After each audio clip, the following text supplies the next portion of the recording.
अस्सलामुअलैकुम प्यारे बच्चों, आज मैं लाई हूँ आपके लिए प्यारी सी नज़्म। उम्मीद है आप लोगों को पसंद आएगा। अल्लाह पाक से दुआ है कि वो आप सभी को दोनों जहां की कामयाबी अता करे, आमीन।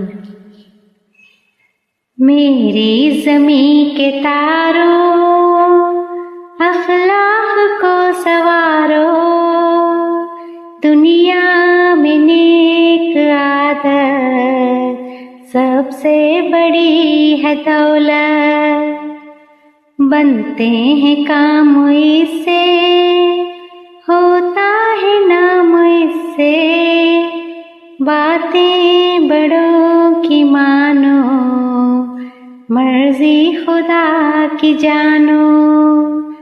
बचकर बुराइयों से बन जाओ सबसे अच्छे, तालीम का उजाला है काम आने वाला।